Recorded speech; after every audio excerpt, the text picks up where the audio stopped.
விளையிற பூமியடா விவசாயத்தை பொறுப்பா கவனிச்சு சீரோவடா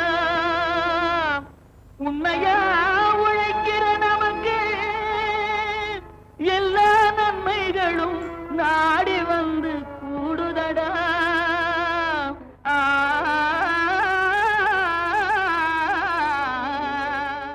ஆலோசனை நேரம். புறக்கடை கோழி வளர்ப்பு. புறக்கடை கோழி வளர்ப்பு என்பது நம் வீட்டு பின்புறத்தில் வளர்க்கலாம்.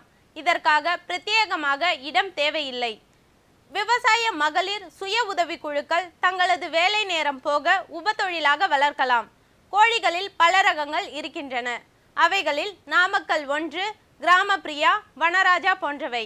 மேலும் இதற்கான தீவன செலவு, புறக்கடை பராமரிப்பு, கோழிகளுக்கான நோய் தடுப்பு முறைகள் போன்ற தகவல்களை தருமபுரி மாவட்டம் பாப்பாரப்பட்டி வேளாண்மை அறிவியல் நிலைய திட்ட உதவியாளர் ஏ பபிதா அவர்கள் கூற கேட்டபோது, புறக்கடை கோழி வளர்ப்பு. புறக்கடை கோழி வளர்ப்புன்னு என்னடா இது புதுசாக கோழி வளர்ப்பை பற்றி சொல்கிறாங்களே என்ன, நம்ம வீட்டோட பின்பகுதியிலே நாம் கோழியை வளர்க்கலாம். இப்போ எப்பவும் போல் வீட்டில் பெண்கள் வீட்டில் காலையில் விவசாயம் முடிச்சுட்டு மறுபடியும் மாலையில் தான் விவசாயம் பண்ணுறாங்க. மிச்சம் இருக்க டைமில் அவங்க ஃப்ரீயாக இருக்கும்போது இந்த புறக்கடை கோழி வளர்ப்பு ஆஸ்பெக்டில் அவங்க பண்ணாங்க அப்படின்னா வீட்டுக்கு வருமானமும் கூட ஆச்சு, டெய்லி செலவுக்கு நமக்கு காசு கூட கிடைக்கும். இப்போ இந்த புறக்கடை கோழி வளர்ப்பில் பார்த்துக்கிட்டிங்க அப்படின்னா வீட்டுக்கு பின்னாடி சுத்தமான ஒரு பகுதி இருந்தால் போதும், 5 முதல் 10 கோழிகளை நம்ம வளர்க்கலாம். அதுக்கு நிறைய ரகங்கள் இருக்குது. இப்போ லேட்டஸ்ட்டாக பார்க்க போனால் நாமக்கல் NKC 1, நாமக்கல் சிக்கன் 1ன்னு கொடுக்குறாங்க. எங்கள் வேளாண் அறிவியல் மையத்தில் இருந்தும் நாங்கள் 10 முதல் நிலை செயல் விளக்கமாக 10 விவசாயிகளுக்கு கொடுத்துருக்கோம். அவங்களுக்கு ஒருத்தருக்கும் 5 கோழி கொடுக்குற விதத்தில் அவங்க பார்த்திங்க அப்படின்னா ரொம்ப லாபகரமாகவும், அதே மாதிரி பார்த்திங்க அப்படின்னா கோழி வளர்ப்பு மட்டும் இல்லாமல் அதில் வர முட்டை, இப்போ நம்ம சாதாரண முட்டையை விட இந்த நாட்டுக்கோழி முட்டைக்கு ரொம்ப மகசூல் அதிகம். அதனால் ஒரு கோழி முட்டை பார்த்திங்கன்னா ரூபாய் 5க்கு விற்கிது. அதனால் இந்த நாமக்கல் கோழி சிக்கன் பார்த்திங்க அப்படின்னா ஒரு கோழி சுமார் 200லேருந்து 240 முட்டைகள் ஒரு வருடத்திற்கு இடும். அது கிட்டத்தட்ட 18வது வாரத்திலேருந்து முட்டையிட ஆரம்பிச்சிருது.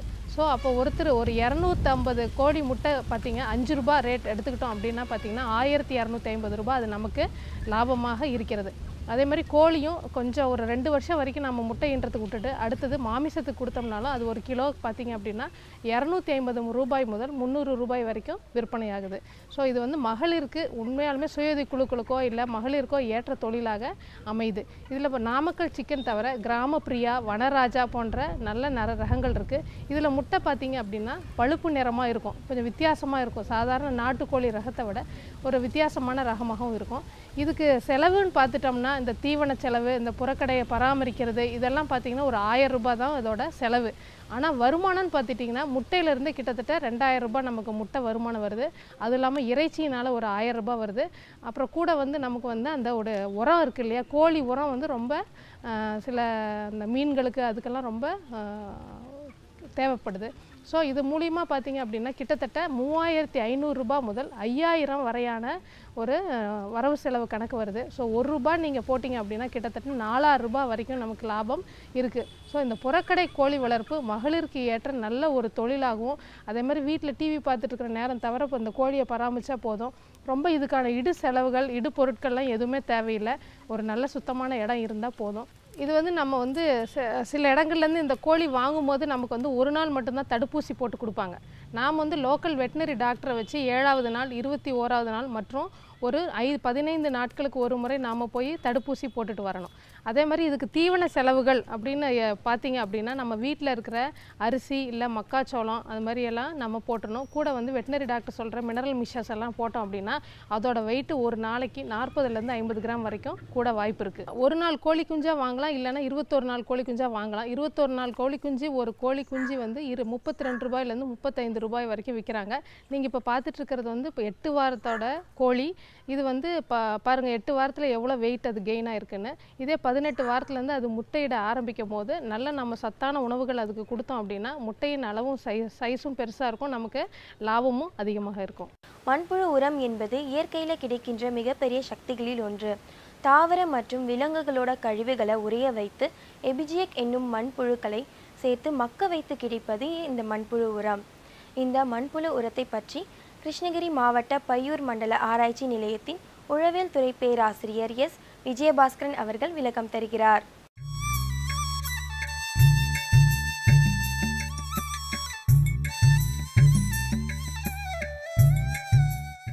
இன்றைக்கி வந்து ஏறி வரக்கூடிய ரசாயன உரங்கள் பூச்சிக்கொல்லிகளோட விலைகளை கம்பேர் பண்ணும்போது கட்டாயம் வந்து மண்புழு உரம் உபயோகம் பண்ணும்போது இதெல்லாத்தையும் குறைக்கலாம். இப்போ மண்புழு உரம் தயாரிக்கிறது எப்படிங்கிறத பார்க்கலாம்.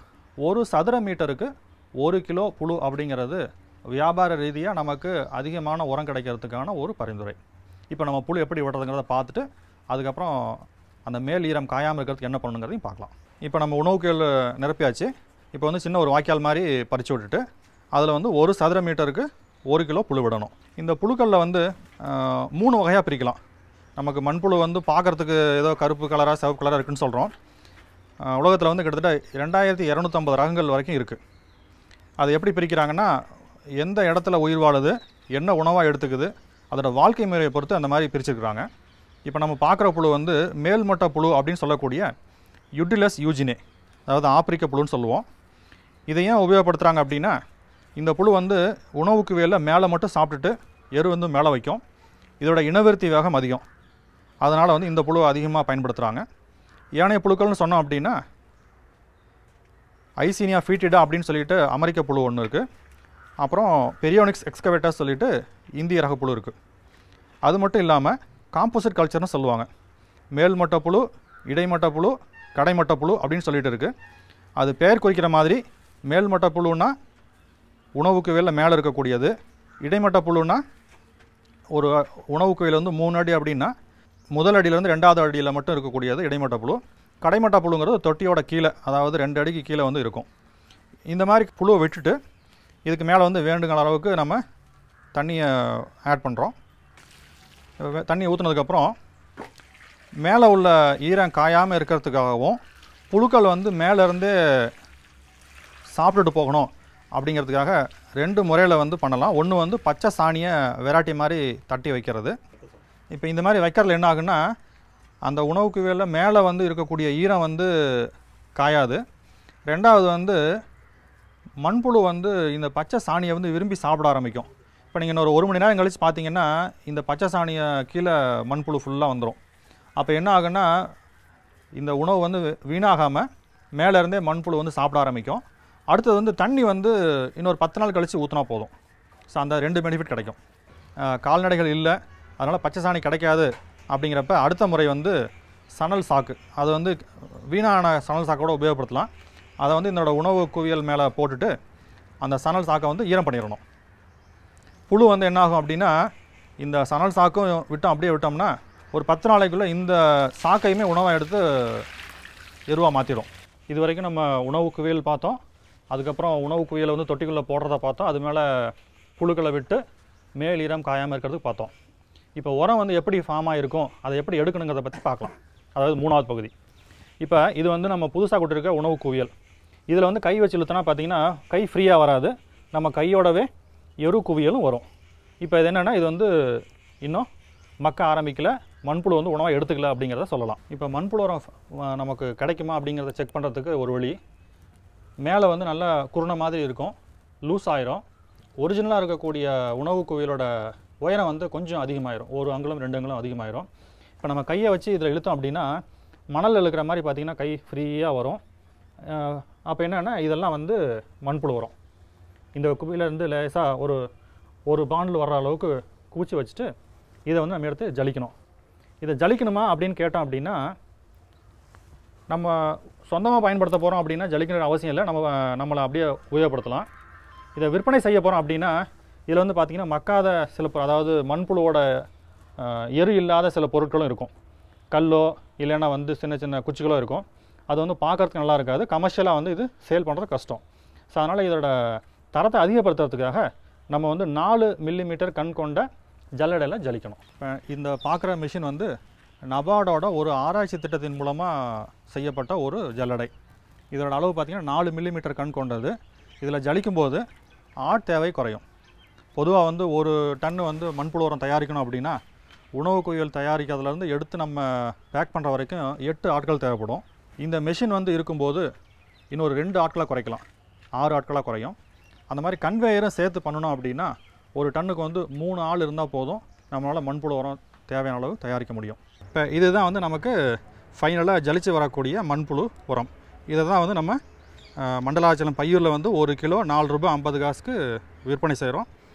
ஆண்டுக்கு 100 டன் வரைக்கும் விற்பனை செஞ்சிட்ருக்கோம். கடந்த 6 வருடங்களாக பல்வேறு மாவட்டங்களில் இருந்து விவசாயிகளும் அரசு நிறுவனங்களும் நிறைய உபயோகப்படுத்தியிருக்கிறாங்க. மண்புழு உரம் தயாரிக்கல ஏதாவது இடர்பாடுகள் உண்டா அப்படின்னு பார்த்தோம் அப்படின்னா எல்லா தொழிலையும் உள்ள மாதிரி இதிலும் இடர்பாடுகள் உண்டு. குறிப்பாக வந்து இயற்கை எதிரிகள் வந்து அதிகமாக இருக்கும். இயற்கை எதிரிகள் அப்படின்னா எறும்பு, பாம்பு, எலி, பறவைகள் இதெல்லாம் வந்து பொதுவாக அந்த மண்புழு அதிகமாக இருக்கிறதுனால அது தேடி வர செய்யும். அதை கட்டுப்படுத்துறதுக்கு மிக எளிய முறைகள் இருக்குது. எறும்பை வந்து நம்ம கட்டுப்படுத்துறதுக்காக என்ன பண்ணலாம் அப்படின்னா, ஷெட்டு வந்து நம்ம சிமெண்ட் தளம் போட்டிருக்கோம் அப்படின்னா ஒரு நாள் விட்டு ஒரு நாள் மஞ்சள் தண்ணியை வந்து தெளித்தோம் அப்படின்னா எறும்புகள் வர்றதில்லை. ரெண்டாவது, தொட்டிகள் பயன்படுத்துகிறோம் அப்படின்னா தொட்டியை சுற்றிலும் ஒரு 2 அங்குல அகலத்துக்கு வேஸ்ட் ஆயில் இல்லைன்னா கிரீஸை அதை வந்து நம்ம ஒரு பட்டை மாதிரி அடித்தோம்னா அந்த வலுவழுப்புனால் எறும்புகள் வந்து தொட்டிக்குள்ளே போகாமல் இருக்கும். அடுத்தது 3வது, கைதவறி வந்து நம்ம எரு வந்து போடும்போதே உள்ளுக்குள்ளே எறும்புகள் போயிடுச்சு அப்படின்னா ஒரு 2 குடமோ 3 குடமோ தண்ணியை வந்து கொஞ்சம் வேகமாக ஊற்றுனோம்னா எறும்புகள் என்ன பண்ணுன்னா மேலே அந்த உணவு குவியலுக்கு மேலே வரும். அதை அப்படியே எடுத்து நம்ம அப்புறப்படுத்தி கண்ட்ரோல் பண்ணலாம். மண்புழு தயாரிப்பில் வந்து தென்னந்தோப்பில் வந்து நம்ம பண்ண போகிறோம் அப்படின்னா மிக முக்கியமாக கருத்தில் கொள்ள வேண்டியது என்ன அப்படின்னா, நீங்கள் கையில் பார்க்குறது வந்து காண்டாமிருக வண்டோட புழு பருவம். இது என்ன பண்ணும் அப்படின்னா, தென்னந்தோப்பில் வந்து நம்ம எரு குவியல் இருக்குது, அதுவும் குறிப்பாக வந்து தென்னை ஓலைகளை மக்க வைக்கணும் அப்படின்னா இந்த காண்டாமிருக வண்டு வந்து அதில் தான் முட்டை வைக்கும். இந்த காண்டாமிருக வண்டு வந்து என்ன பண்ணும் அப்படின்னா, அந்த எரு குவியல் இருக்குது அப்படின்னா மண்புழுவை வந்து வளர விடாது. அதை வந்து நம்ம வயலுக்கு பயன்படுத்தும் போது இந்த காண்டாமிருக வண்டையும் சேர்த்து நம்ம வளர்க்குற மாதிரி ஆயிரும். அப்போ அந்த சமயத்தில் என்ன பண்ணணும் அப்படின்னா, எரு குவியல் மேலே நிழல் வலை குடில்கள் உபயோகப்படுத்தக்கூடிய வலையை வந்து போட்டு மூடிட்டோம் அப்படின்னா அந்த காண்டாமிருக வண்டு வந்து எரு குவியலில் போய் முட்டை வைக்க முடியாமல் இருக்கும். ஸோ அதன் மூலமாக வந்து காண்டாமிருக வண்டுகளோட ஆதிக்கத்தை நம்ம வந்து தடுக்க முடியும். இன்றைய காலகட்டத்தில் ரசாயன உரங்களோட பயன்பாடு வந்து 50% வரைக்கும் குறைக்கிறதுக்காகவும் ரசாயன பூச்சிக்கொல்லிகளோட உபயோகத்தை குறைக்கிறதுக்காகவும் 1 ஏக்கருக்கு 1 பயிருக்கு 2 டன் வரைக்கும் மண்புழு உரத்தை இடுவதனால நல்ல தரமான விளைபொருள்களை பெறலாம். அது மட்டும் இல்லாமல் குறு சிறு விவசாயிகள் 1 இல்லை 2 வந்து டிஎன்ஐ சில்பாலின் மெத்தட் மூலமாக பண்ணும்போது நம்மளோட பண்ணையில் இருக்கக்கூடிய அனைத்து கழிவுகளையும் மறுசுழற்சி செய்வதனால சுற்றுச்சூழல் பாதுகாக்கிறதோட நமக்கு தேவையான இடுபொருட்கள் அனைத்தையும் நம்மளே உற்பத்தி பண்ணக்கூடிய வாய்ப்பும் இருக்குது. அதனால் வேளாண் பெருமக்கள் அனைவரும் மண்புழு உரத்தை வந்து பயன்படுத்தி மண்ணையும் நம்மளோட வாழ்க்கை தரத்தை உயர்த்தி கொள்ள வேண்டும் என்று கேட்டுக்கொண்டு விடைபெறுகிறேன். நன்றி, வணக்கம். நேர்களே, இன்றைய நிகழ்ச்சியில் இடம்பெற்ற புறக்கடை கோழி வளர்ப்பு பற்றியும் ராசிபுரம் உழவர் சந்தை பற்றியும் மற்றும் மாணிக்கமா மண்புழு உரம் பற்றியும் பார்த்திருப்பீங்க. இவை எல்லாமே உங்களுக்கு ரொம்பவே பயனுள்ளதாக இருந்திருக்கும் என்று நம்புகின்றோம். உங்களது விமர்சனங்களும் கருத்துக்களும் வரவேற்கப்படுகின்றன. எங்களது மின்னஞ்சல் முகவரி ddagri05chennai@gmail.com. நன்றி, வணக்கம்.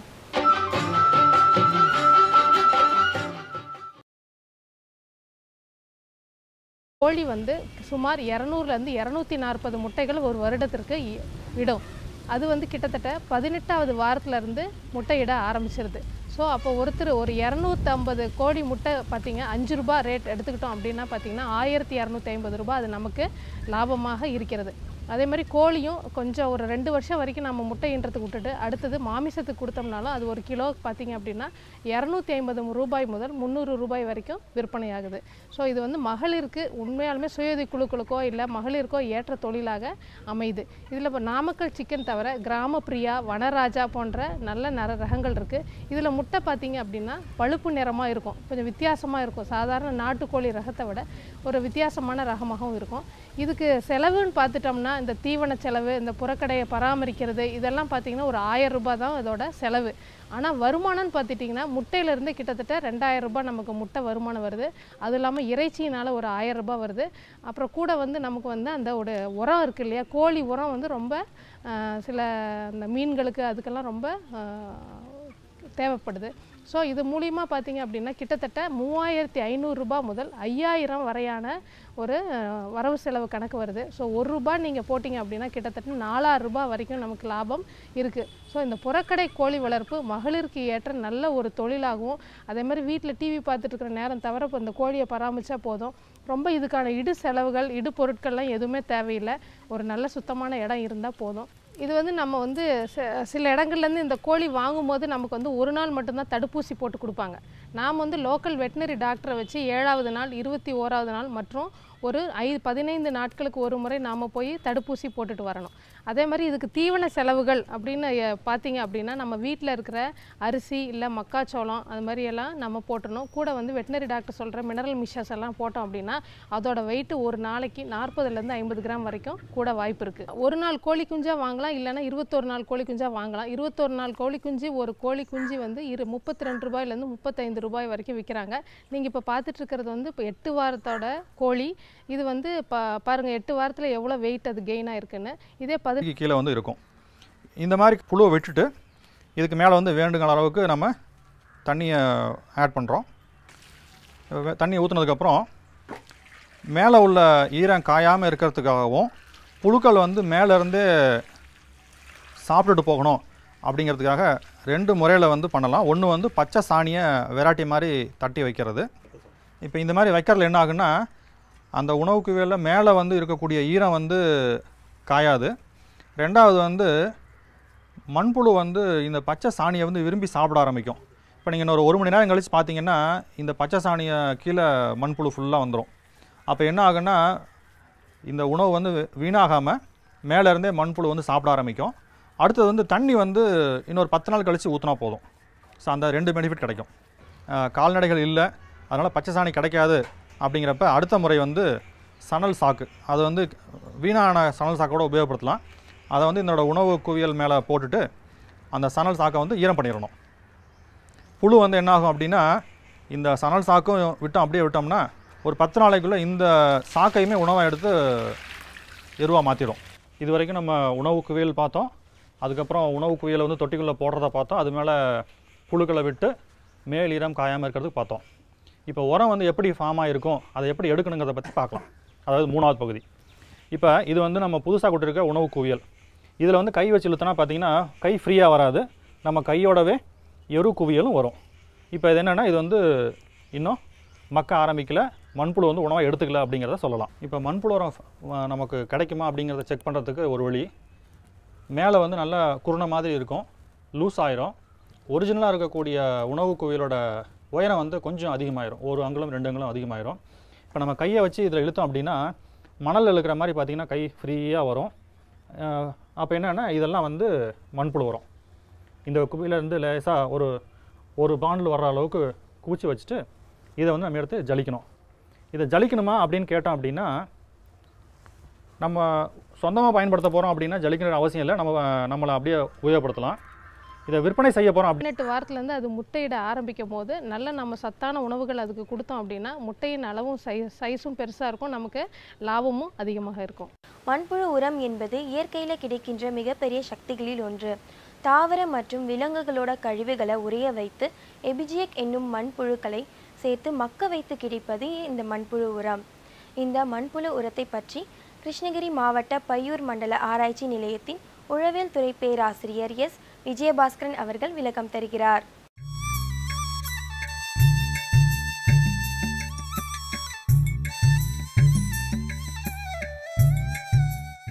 இன்றைக்கி வந்து ஏறி வரக்கூடிய ரசாயன உரங்கள் பூச்சிக்கொல்லிகளோட விலைகளை கம்பேர் பண்ணும்போது கட்டாயம் வந்து மண்புழு உரம் உபயோகம் பண்ணும்போது இதெல்லாத்தையும் குறைக்கலாம். இப்போ மண்புழு உரம் தயாரிக்கிறது எப்படிங்கிறத பார்க்கலாம். 1 சதுர மீட்டருக்கு 1 கிலோ புழு அப்படிங்கிறது வியாபார ரீதியாக நமக்கு அதிகமான உரம் கிடைக்கிறதுக்கான ஒரு பரிந்துரை. இப்போ நம்ம புழு எப்படி விடுறதுங்கிறத பார்த்துட்டு அதுக்கப்புறம் அந்த மேல் ஈரம் காயாமல் இருக்கிறதுக்கு என்ன பண்ணணுங்கிறதையும் பார்க்கலாம். இப்போ நம்ம உணவுக்குள் நிரப்பியாச்சு. இப்போ வந்து சின்ன ஒரு வாய்க்கால் மாதிரி பறித்து விட்டுட்டு அதில் வந்து 1 சதுர மீட்டருக்கு 1 கிலோ புழு விடணும். இந்த புழுக்களில் வந்து 3 வகையாக பிரிக்கலாம். நமக்கு மண்புழு வந்து பார்க்குறதுக்கு ஏதோ கருப்பு கலராக சிவப்பு கலராக இருக்குதுன்னு சொல்கிறோம். உலகத்தில் வந்து கிட்டத்தட்ட 2250 ரகங்கள் வரைக்கும் இருக்குது. அது எப்படி பிரிக்கிறாங்கன்னா எந்த இடத்துல உயிர் வாழுது, என்ன உணவாக எடுத்துக்குது, அதோட வாழ்க்கை முறையை பொறுத்து அந்த மாதிரி பிரிச்சுருக்குறாங்க. இப்போ நம்ம பார்க்குற புழு வந்து மேல்மட்ட புழு அப்படின்னு சொல்லக்கூடிய யுட்டிலஸ் யூஜினே, அதாவது ஆப்பிரிக்க புழுன்னு சொல்லுவோம். இதை ஏன் உபயோகப்படுத்துகிறாங்க அப்படின்னா, இந்த புழு வந்து உணவுக்கு வேலை மேலே மட்டும் சாப்பிட்டுட்டு எரு வந்து மேலே வைக்கும். இதோட இனவிருத்தி வேகம் அதிகம். அதனால் வந்து இந்த புழு அதிகமாக பயன்படுத்துகிறாங்க. ஏனைய புழுக்கள்னு சொன்னோம் அப்படின்னா ஐசீனியா ஃபீட்டிடா அப்படின்னு சொல்லிட்டு அமெரிக்க புழு ஒன்று இருக்குது. அப்புறம் பெரியோனிக்ஸ் எக்ஸ்கவேட்டர்ஸ் சொல்லிட்டு இந்திய ரக புழு இருக்குது. அது மட்டும் இல்லாமல் காம்போசிட் கல்ச்சர்னு சொல்லுவாங்க. மேல்மட்ட புழு, இடைமட்ட புழு, கடைமட்ட புழு அப்படின்னு சொல்லிட்டு இருக்குது. அது பெயர் குறிக்கிற மாதிரி மேல்மட்ட புழுன்னா உணவு குவியலில் மேலே இருக்கக்கூடியது, இடைமட்ட புழுன்னா ஒரு உணவு குவியல் வந்து 3 அடி அப்படின்னா முதல் அடியிலேருந்து 2வது அடியில் மட்டும் இருக்கக்கூடியது இடைமட்ட புழு. கடைமட்ட புழுங்கிறது தொட்டியோட கீழே, அதாவது 2 அடினா இதில் வந்து பார்த்திங்கன்னா மக்காத சில அதாவது மண்புழுவோட எரு இல்லாத சில பொருட்களும் இருக்கும். கல்லோ இல்லைன்னா வந்து சின்ன சின்ன குச்சிகளோ இருக்கும். அது வந்து பார்க்குறதுக்கு நல்லா இருக்காது. கமர்ஷியலாக வந்து இது சேல் பண்ணுறது கஷ்டம். ஸோ அதனால் இதோட தரத்தை அதிகப்படுத்துறதுக்காக நம்ம வந்து 4 மில்லிமீட்டர் கண் கொண்ட ஜல்லடையில் ஜலிக்கணும். இப்போ இந்த பார்க்குற மிஷின் வந்து நபார்டோட ஒரு ஆராய்ச்சி திட்டத்தின் மூலமாக செய்யப்பட்ட ஒரு ஜல்லடை.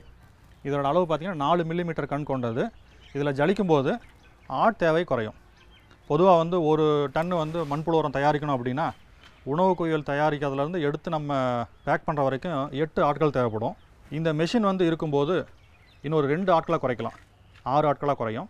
அந்த மாதிரி கன்வேயரும் சேர்த்து பண்ணணும் அப்படின்னா ஒரு டன்னுக்கு வந்து 3 ஆள் இருந்தால் போதும், நம்மளால் மண்புழு உரம் தேவையான அளவு தயாரிக்க முடியும். இப்போ இதுதான் வந்து நமக்கு ஃபைனலாக ஜலிச்சு வரக்கூடிய மண்புழு உரம். இதை தான் வந்து நம்ம மண்டலாச்சலம் பையூரில் வந்து 1 கிலோ 4 ரூபாய் 50 காசுக்கு விற்பனை செய்கிறோம்.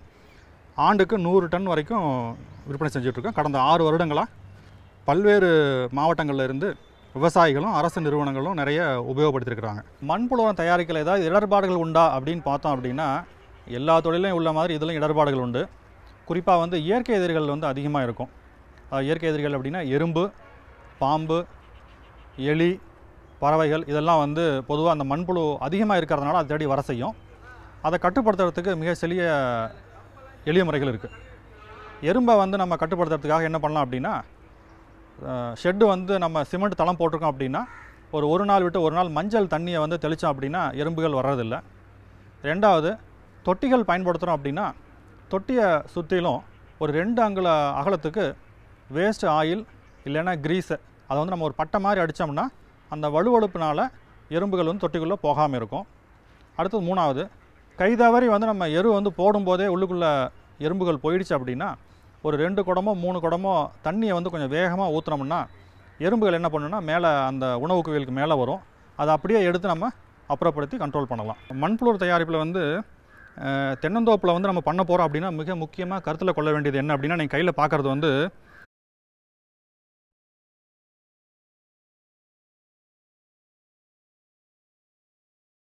விளையிற பூமியடா, விவசாயத்தை பொறுப்பா கவனிச்சு சீரோமடா,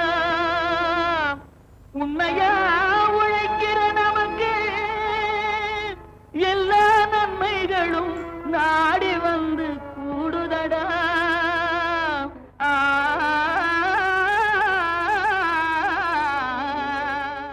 ஆலோசனை நேரம். புறக்கடை கோழி வளர்ப்பு. புறக்கடை கோழி வளர்ப்பு என்பது நம் வீட்டு பின்புறத்தில் வளர்க்கலாம். இதற்காக பிரத்யேகமாக இடம் தேவையில்லை. விவசாய மகளிர் சுய உதவி குழுக்கள் தங்களது வேலை நேரம் போக உபத்தொழிலாக வளர்க்கலாம். கோழிகளில் பல ரகங்கள் இருக்கின்றன. அவைகளில் நாமக்கல் 1, கிராமப்பிரியா, வனராஜா போன்றவை. மேலும் இதற்கான தீவன செலவு, புறக்கடை பராமரிப்பு, கோழிகளுக்கான நோய் தடுப்பு முறைகள் போன்ற தகவல்களை தருமபுரி மாவட்டம் பாப்பாரப்பட்டி வேளாண்மை அறிவியல் நிலைய திட்ட உதவியாளர் ஏ பபிதா அவர்கள் கூற கேட்டபோது, புறக்கடை கோழி வளர்ப்பு. புறக்கடை கோழி வளர்ப்புன்னா என்னடா இது புதுசாக கோழி வளர்ப்பை பற்றி சொல்கிறாங்களா என்ன, நம்ம வீட்டோட பின்பகுதியிலே நாம் வந்து கோழியை வளர்க்கலாம். இப்போ எப்பவும் போல் வீட்டில் வந்து பெண்கள் வந்து வீட்டில் வந்து காலையில் விவசாயம் முடிச்சுட்டு மறுபடியும் மாலையில் தான் விவசாயம் பண்ணுறாங்க. மிச்சம் இருக்க டைமில் அவங்க வந்து ஃப்ரீயாக இருக்கும்போது இந்த புறக்கடை கோழி வளர்ப்பு ஆஸ்பெக்டில் அவங்க பண்ணாங்க அப்படின்னா வீட்டுக்கு வருமானமும் கூட ஆச்சு, டெய்லி செலவுக்கு நமக்கு காசு கூட கிடைக்கும். இப்போ இந்த புறக்கடை கோழி வளர்ப்பில் பார்த்துக்கிட்டிங்க அப்படின்னா வீட்டுக்கு பின்னாடி சுத்தமான ஒரு பகுதி இருந்தால் போதும், 5 முதல் 10 கோழிகளை நம்ம வளர்க்கலாம். அதுக்கு வந்து நிறைய ரகங்கள் இருக்குது. இப்போ லேட்டஸ்ட்டாக பார்க்க போனால் நாமக்கல் NKC1 நாமக்கல் சிக்கன் 1ன்னு கொடுக்குறாங்க. எங்கள் வேளாண் அறிவியல் மையத்தில் இருந்தும் நாங்கள் 10 முதல்நிலை செயல் விளக்கமாக 10 விவசாயிகளுக்கு கொடுத்துருக்கோம். அவங்களுக்கு ஒருத்தருக்கும் 5 கோழி கொடுக்குற விதத்தில் அவங்க வந்து பார்த்திங்க அப்படின்னா ரொம்ப லாபகரமாகவும், அதே மாதிரி பார்த்திங்க அப்படின்னா கோழி வளர்ப்பு மட்டும் இல்லாமல் அதில் வந்து வர முட்டை, இப்போ வந்து நம்ம சாதாரண முட்டையை விட இந்த நாட்டுக்கோழி முட்டைக்கு ரொம்ப மகசூல் அதிகம். அதனால் ஒரு கோழி முட்டை பார்த்திங்கன்னா ரூபாய் 5க்கு விற்கிது.